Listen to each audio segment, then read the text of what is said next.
I want to take a vacation. I want to see the world.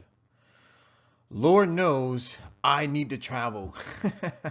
What's up, ladies and gentlemen? 23% Nation. Coach D is back. And guys, today we are talking more about money. That's right, ladies and gentlemen. But in particular, I want to talk about a travel fund and why do I need one? So, guys, make sure that you watch this financial series of videos because I'm going to blow the whole concept of saving money out of the water. That's right, guys. My mantra towards saving money is every penny ought to have a purpose. So, in this series of financial videos, we're going to talk about how to save money, but always with a purpose in mind. So without any further delay, let's go ahead and hop on the travel wagon band. That's right, guys. So today we're talking about a travel fund, why we need it, why it's important, and how can we start one. So let's go ahead and dive right in. All right, Coach D. So what is a travel fund? Well, first and foremost, a travel fund is a savings account, guys. Let's not get it twisted. A travel fund is a savings account. Now, some people will also say that it is your vacation fund. So whether you want to term it a travel fund or a vacation fund, it's still the same thing. Now, what is the purpose? Well, it's used to set aside funds to travel, and that's it. Now, here's something that we have to understand is that Coach D is going to talk about an emergency fund, an apartment fund, a travel fund, right? And I'm going to talk about a whole lot of other funds, okay? So please do not get confused, all right? When you set up your travel fund, it is meant for travel expenses only and nothing else. So please, please, please never ever confuse your travel fund with your apartment fund or with your emergency fund or with any other fund that we discuss here in this series of financial videos. Okay, so Coach D, I get it. I know what a travel fund is. I know what its purpose is. But what about the benefits? I mean, in some way, shape, or form, it has to help me out, right?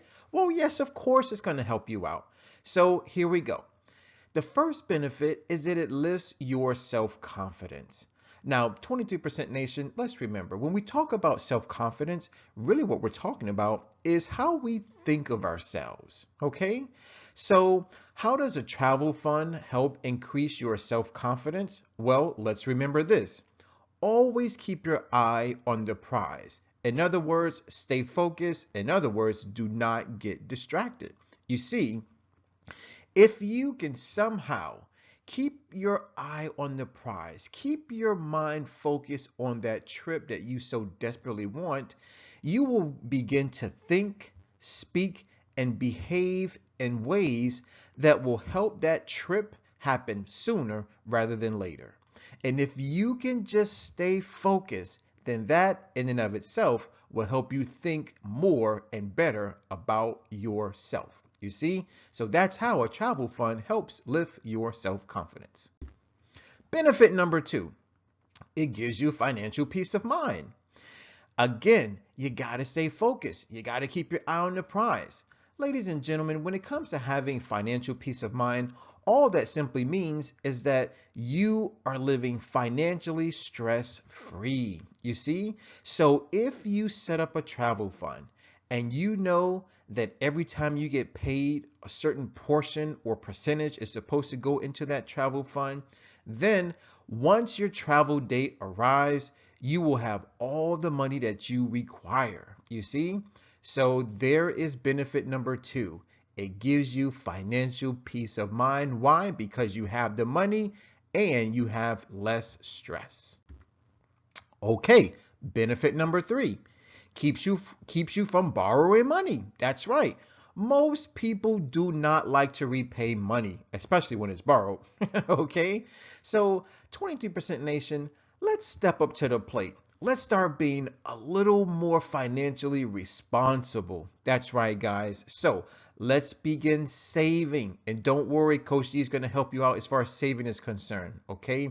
But having a travel fund will definitely keep you from borrowing money, especially from mom and dad, your brother or your sister, your auntie, your uncle, your favorite cousin, your best friend, right? So, guys, let's start being a little more financially responsible. Save up the money. That will help you from borrowing money from anybody. Benefit number 4, it helps you to negotiate. That's right, ladies and gentlemen. Check it out. Let's say that you want to take the trip of your lifetime, and maybe you're still living with mom and dad, right? So here's something that you can present to mom and dad.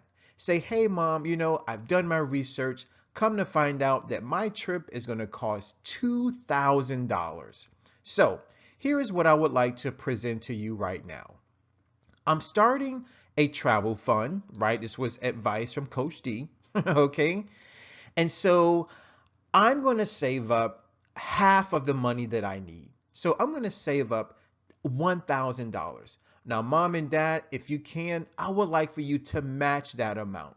I'm being financially responsible. I'm increasing my financial intelligence, but I also want to know that I have your support. So please, if you can meet me halfway, then the world will be a better place. Okay? Now, if mom and dad can't meet you halfway, then maybe ask for 25% or maybe even 10%. But again, having a travel fund will definitely help you to negotiate with whomever you want to speak to. So maybe it's not mom and dad. Maybe it's your spouse. Maybe it's your boyfriend or your girlfriend, or maybe it's grandma, you see?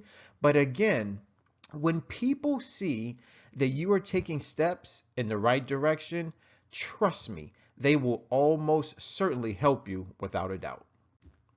And benefit number 5, guys, check it out. A travel fund helps you gain financial intelligence. That's right. So it makes you more smarter with your money. Okay. So as we progress through these next few slides, you'll see how easy it is to start and to maintain a travel fund. You see, so once you become an expert at saving, guess what? You now have more financial intelligence. Okay, so Coach D, I get it. There's several benefits, all of which I can do. I'm focused. I'm not going to get distracted, right? But I have a big question for you. Can I afford the trip I want? Now, let's notice something. Notice that the question is, can I afford the trip I want? As opposed to, can I afford the trip I need? Okay? Guys, when it comes to valuing wants over needs, okay, we have to be careful. We have to be sure that what we want is really what we need. So the question is, can I afford the trip I want? Well, Coach D is here to let you know that you can most certainly afford the trip that you want to take. But there are some things that we need to take into consideration before shoveling out X amount of dollars to go wherever it is we want to go. So let's talk about that right now. All right. So guys, Coach D is here to help you out. So let's figure it out. Okay. Remember, the question is, can I afford the trip that I want? All right. So where do you want to go? You want to go to Europe? You want to go to Africa? You want to go to Canada? You want to go to the next city? I don't know. Let's figure it out. Okay. Here are a few things that we may be doing that may prevent us from saving the amount of money that we need to save. Let's take a look at the first thing. You buy expensive things. Now, guys, I've done a little bit of research and come to find out that if anything costs over $100, regardless of what it is, then you may want to reconsider either not purchasing it or purchasing a cheaper option. You see, guys, when you have a travel fund, this is your opportunity to be focused, to have your eye on the prize. So if you find that something very expensive is distracting you from your travel fund, then you may want to reconsider its purchase altogether.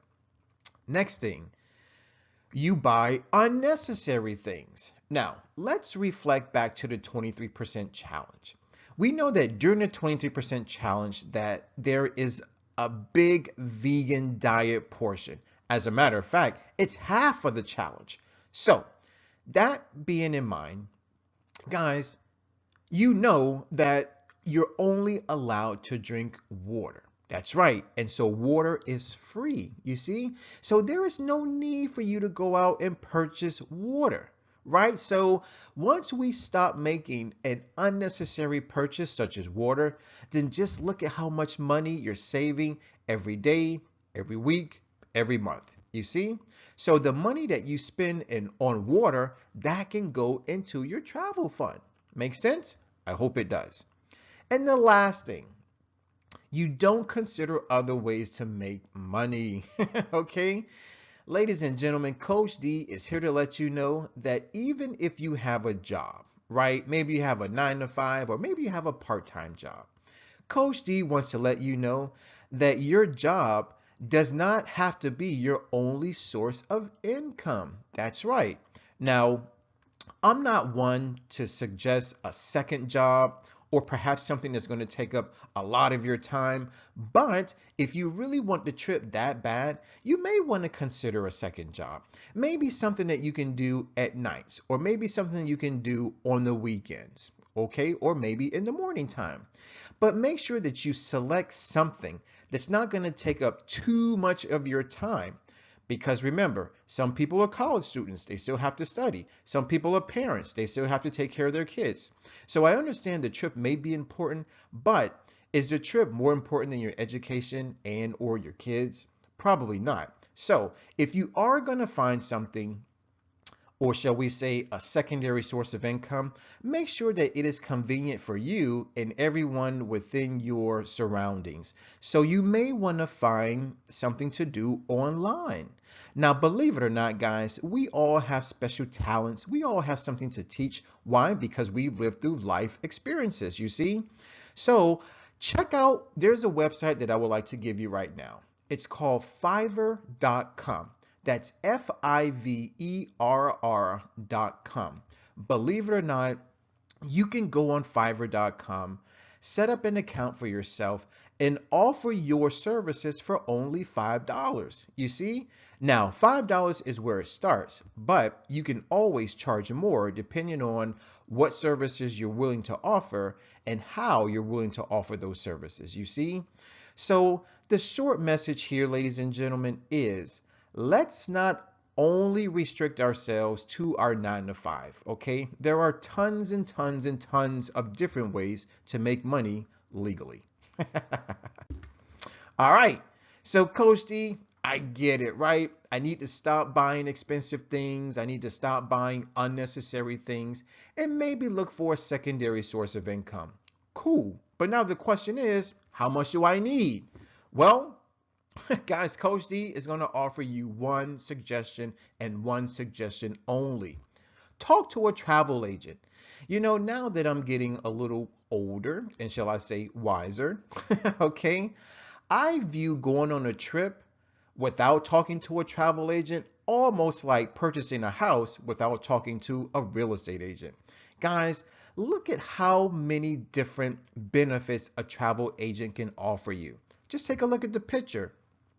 The travel agent is going to be able to ask you certain questions and give you certain information and pieces of advice and even little tips that can make your trip something wonderful. So, have you considered a cruise? Have you considered tours? What about your hotel? What about a rental car? What about the price of your flight? So when you talk to a travel agent, they're going to be able to offer you all this information, perhaps discounts, maybe bonuses, things that you are not aware of. So please, please, please talk to a travel agent. You may want to talk to somebody on the phone. You may want to talk to somebody face to face, okay? I recommend face to face. That way, all guards are off the table, okay? So that way, you get an opportunity to see what this person is all about. They get a chance to learn more about you and your wants and your needs, you see? So then that way your trip will be something amazing and not something that's left to be desired. All right. Sounds like you need a plan. Okay. Well, again, Coach D is here to help you out. Always remember the golden rule of saving 10%. That's it. Okay. So check it out. You have to look at how much money you have coming in every day, every week, every other week, or perhaps every month. And all you have to do is set aside just 10% of your earnings in your travel fund. That's all you have to do. And that's your plan. Okay. So again, maybe you are a waitress and you receive tips. Well, you know what? Take 10% of those tips and put it away in your travel fund. Maybe you work a 9 to 5. Take 10% of your check and put it away. Maybe you're a barber or maybe you're a hairstylist. Take 10% of your earnings and put it away in your travel fund. Guys, that's all you have to do. Now, this does take a little bit of self-discipline, but Coach D has faith that you can do it. Okay, Coach D, I get it. 10% is a golden rule, but where should I keep my money? Well, there are a lot of places where you can keep your money. Let's start with a savings account, okay? Now, you may already have a savings account, and perhaps it's your emergency fund, or maybe it's your apartment fund. Well, you gotta kind of start to prioritize.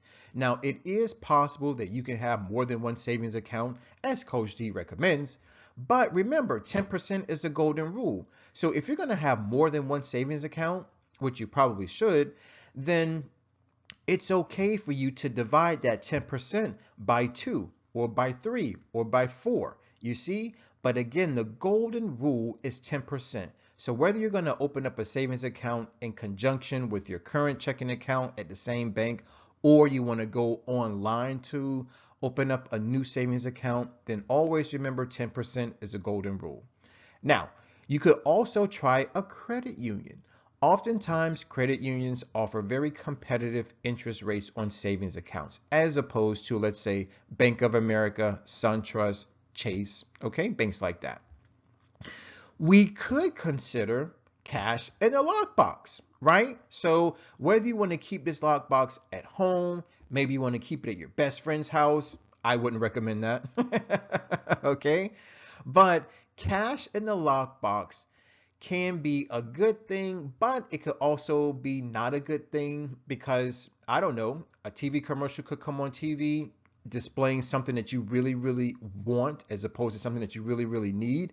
And you just may remember, oh yeah, I have cash in my lockbox, which is hidden under my bed. You go take out the cash, you go purchase what you want, and then that then takes out a huge chunk from your travel fund. So cash in the lockbox is not Coach D's favorite recommendation, but for some people it may work. So that's why I decided to put it out on the table. Now, there is such thing as a money market account, or we could do a short-term CD. Now, those last two are definitely going to offer you higher interest rates, which basically means your money is going to grow over time. So make sure that the length of the CD does not conflict with your travel dates, okay? So be sure to set everything up so that everything works out according to your plan. Ultimately, you want to be happy with wherever you decide to keep your money. All right, so Coach D, what do you think about a travel fund? I mean, you're giving all this advice, right? So what do you think? Well, ladies and gentlemen, Coach D is here to let you know that he loves the idea of a travel fund. I mean, what better way to set aside money, especially when you have your eye on the prize, you see? Now, let's remember something. Day 2 of the 23% challenge is Money Day. So why don't we do this? The next Money Day that comes around, right? So whether it's July 2nd, August 2nd, September 2nd, December 2nd, January 2nd, it might be your birthday, but it's also Money Day.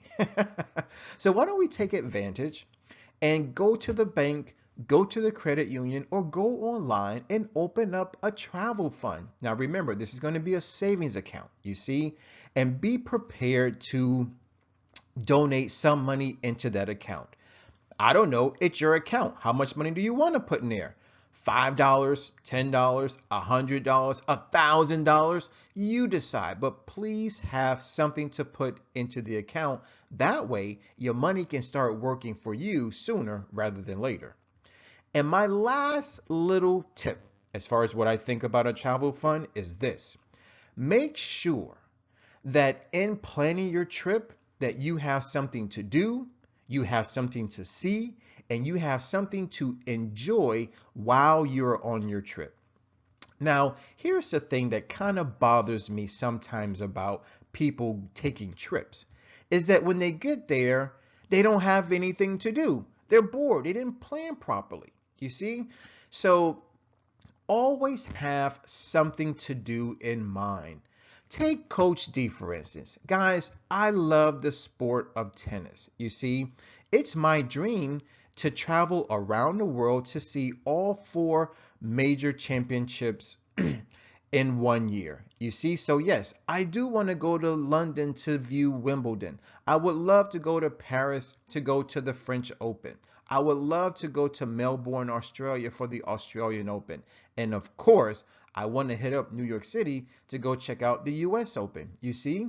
So if I'm going to travel to those cities, I will travel to those cities with some event in mind. Therefore, I have something to do, I have something to see, and I also have something to enjoy. Ladies and gentlemen, everybody in the 23% Nation, Coach D wants to thank you for listening. I definitely want to thank you for watching. Please subscribe and always, always, always leave me a comment because I want to know what you think. All right, now to help you write a comment, okay, I have a question. Question of the day is, and I hope you're ready, how much money needs to be in your travel fund? That's right, guys. So always remember this. It's important that we have a mission. That's right, guys. And always remember that every penny ought to have a purpose. Okay? So once again, the question is, how much money needs to be in your travel fund? Figure it out, go talk to a travel agent, and then respond to the question. That's all that I have for you today, ladies and gentlemen.